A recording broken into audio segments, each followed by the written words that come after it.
안녕하세요. 경제를 말하다입니다. 오늘은 조금 짧은 영상으로 여러분께 찾아뵙게 되었습니다. 앞으로도 좀 이제는 경제 채널답게 좀 주식에 대한 이야기도 조금 해봤으면 좋겠는데요. 물론 전 아시죠? 추천 절대 안 합니다. 제가 뭔가에 대해서 이야기를 했다고 해서 그게 좋으니까 그걸 사라 하는 이야기 절대 아닙니다. 그러니까 오해하지 마시고, 물론 여러분께 투자에 도움을 드릴 만한 그런 인사이트들을 드리려고 노력은 할 겁니다. 하지만 그것이 절대적인 기준은 될 수 없고, 더군다나 저는 전문가조차 아니다 라는 것들을 명확하게 말씀드린 후에 본 콘텐츠를 시작하도록 하겠습니다.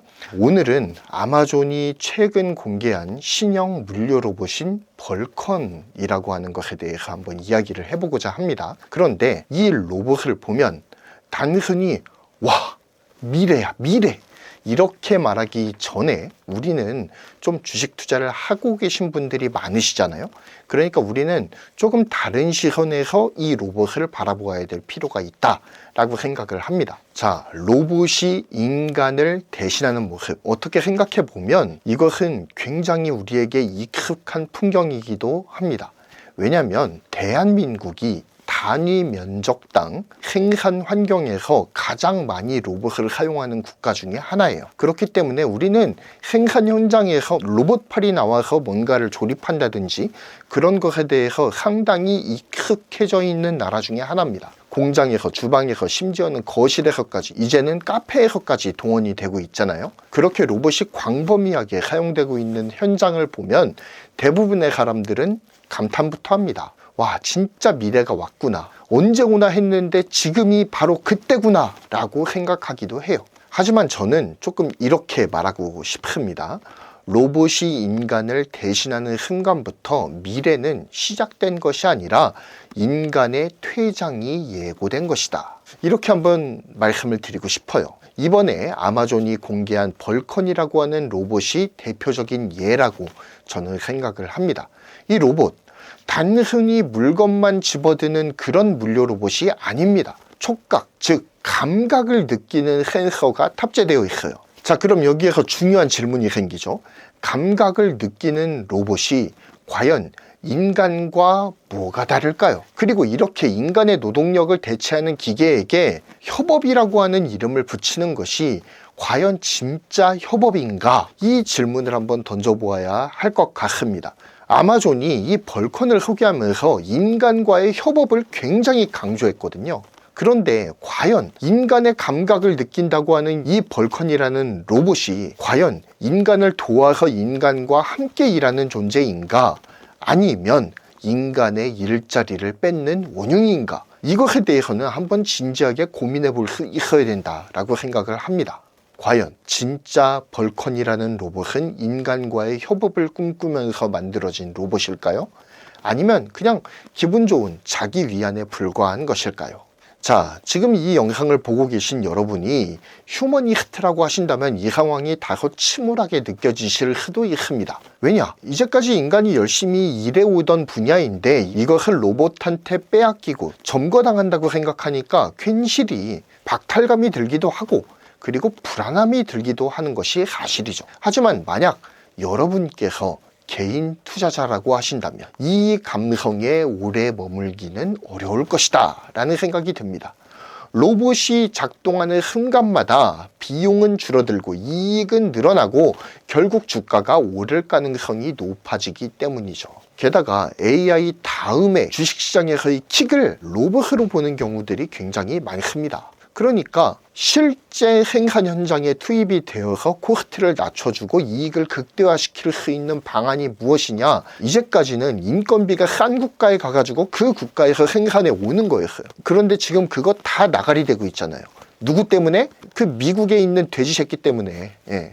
그 위에 있는 돼지 새끼도 문제지만 미국에 있는 돼지 새끼도 정말 큰 문제입니다. 그 흰머리냐 검정머리냐의 차이죠.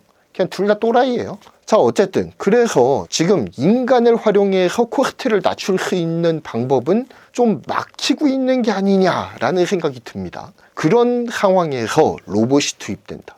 그리고 인건비가 줄어든다 라고 하는 것은 기업에게 있어서 굉장한 호재라 이거죠. 그래서 이러한 상황을 베이스에다 깔아두고 우리는 이런 질문을 던져봐야겠죠. 이 기술이 기업의 체질을 어떻게 바꾸는가? 그 변화가 투자자들에게는 어떤 의미를 갖는가? 그리고 우리는 이 과정에서 무엇을 잃고 무엇을 얻게 될 것인가에 대해서도 따져보아야 될 것입니다.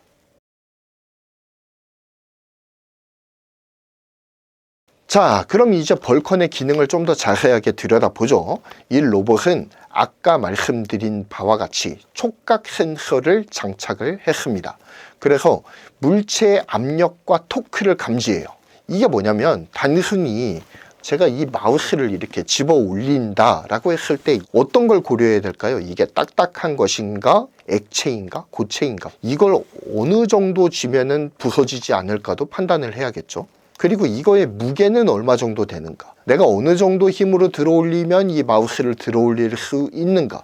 이것에 대해서도 굉장히 고민을 많이 해야 된다라고 하는 것이죠. 그런데 이 고민을 이제는 로봇이 할 수 있게 되었다라고 보는 것이 좋습니다. 단순히 그냥 집어서 올리는 게 아니에요. 섬세하게 다룰 수 있게 되었다라는 점이 중요한 점입니다. 예를 들어서 비닐 포장된 사탕이 있다고 가정을 해보죠. 이 사탕을 일반 로봇이 들면은 이 힘 조절을 어떻게 해야 될지 감이 안 오잖아요. 얘는 모르잖아요. 그러니까 그냥 무턱대고 그냥 집어서 올리는 겁니다. 벌컨은 안전하게 이것을 적당한 힘으로 들어 올릴 수가 있다라고 하는 것이죠.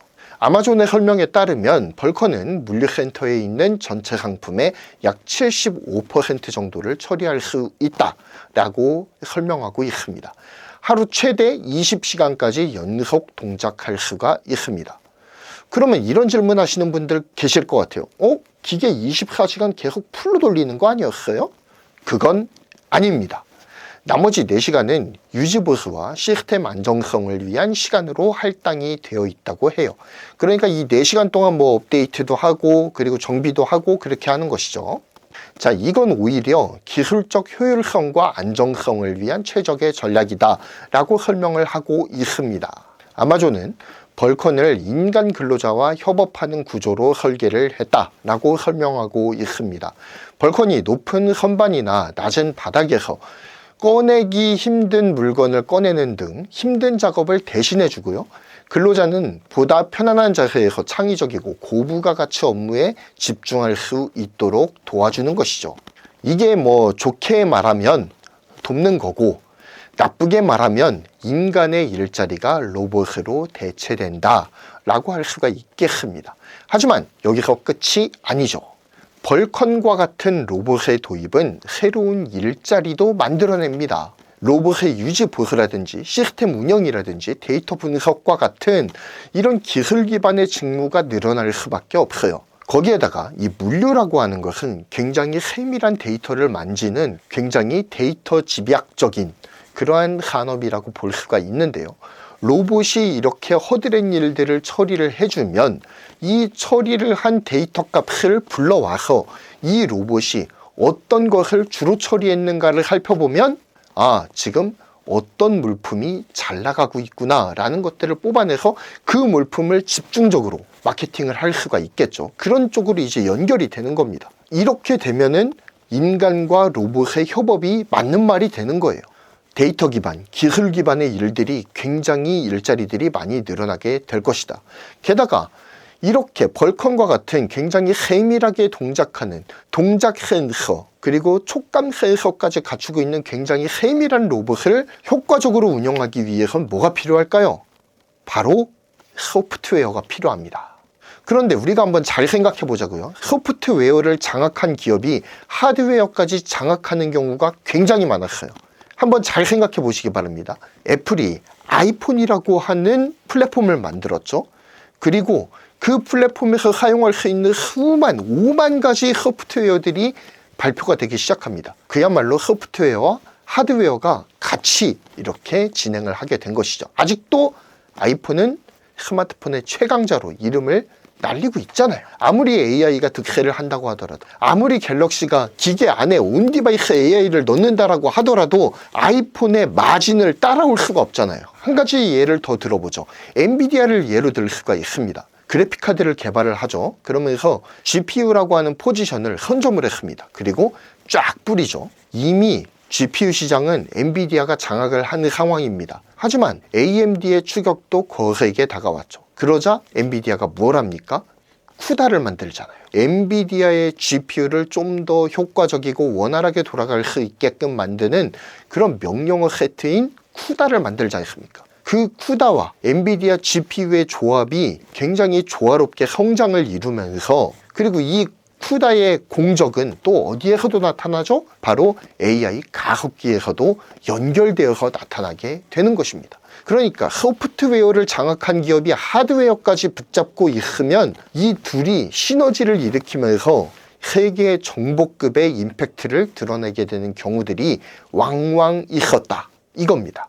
그렇기 때문에 지금 아마존도 벌컨이라고 하는 하드웨어를 내놓았잖아요. 그리고 벌컨을 제어하는 이 제어 소프트웨어를 만들어서 이 둘을 잘 융합시켜서 나아간다라고 한다면 물류 로봇계에서 아마존을 따라올 기업이 과연 있겠느냐라는 생각이 들기도 합니다. 소프트웨어와 하드웨어의 이 눈부신 콜라보를 이뤄낼 수 있을지, 벌컨이 그 시험대에 올라왔다라고 보아도 과언은 아닐 것입니다. 자, 그렇다면 투자자의 입장에서 이런 질문을 한번 해봐야겠죠. 아마존은 벌컨을 통해 과연 무엇을 얻겠는가? 그리고 우리는 그 변화의 흐름 속에서 어떤 몫을 가져갈 준비가 되어 있는 것인가에 대해서 알아볼 필요가 있습니다. 물류 자동화가 진화하면 진화할수록 아마존은 인건비는 줄이고 작업 효율성을 높이게 되겠죠. 그러면서 기업의 경쟁력도 덩달아서 상승하게 될 겁니다. 이는 결국 아마존의 장기 성장성과 수익성 개선으로 이어지게 되겠죠.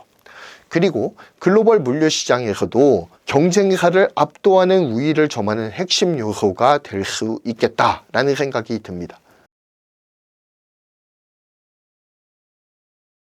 주식시장에서는 당신이 원하는 걸 얻게 된다라는 말이 있습니다. 흥분과 스릴을 원하면 흥분과 스릴을, 부를 원하면 부를 얻게 된다. 월가의 격언이죠. 지금의 아마존은 벌컨이라는 로봇을 통해 다음 스텝으로 나아가고 있습니다. 물류의 일대 혁신을 예고하고 있어요. 그 변화 속에서 지금 영상을 보시는 여러분들은 어떤 몫을 가져갈 준비가 되어 있으십니까? 앞으로도 이런 로봇 산업의 변화, AI 산업의 변화, 그리고 반도체 산업의 변화를 지속적으로 트래킹하면서 여러분의 현명한 의사결정에 도움을 드리는 저 경제를 말하다가 되겠습니다. 지금까지 영상 시청해 주셔서 감사드리고요. 아마존은 계속해서 물류시장의 최강자로 남을 가능성이 많은 기업이죠. 그리고 그 안에서 꾸준히 혁신하면서 글로벌 경쟁력을 키워가고 있습니다. 그렇기 때문에 여러분께서 한 번쯤은 눈여겨보아도 괜찮은 기업이 아닌가라는 조심스러운 조언을 드리고요. 물론 이거는 투자 권유 아닙니다. 한번 생각해 보시라고 던져드리는 거예요. 자, 이제까지 경제를 말하다였습니다. 감사합니다. 구독, 좋아요, 그리고 알림 설정, 990원 멤버십 감사합니다. 어려운 반도체 이슈 쉽게 풀어드리는 경제를 말하다와 함께 반도체를 알아가요.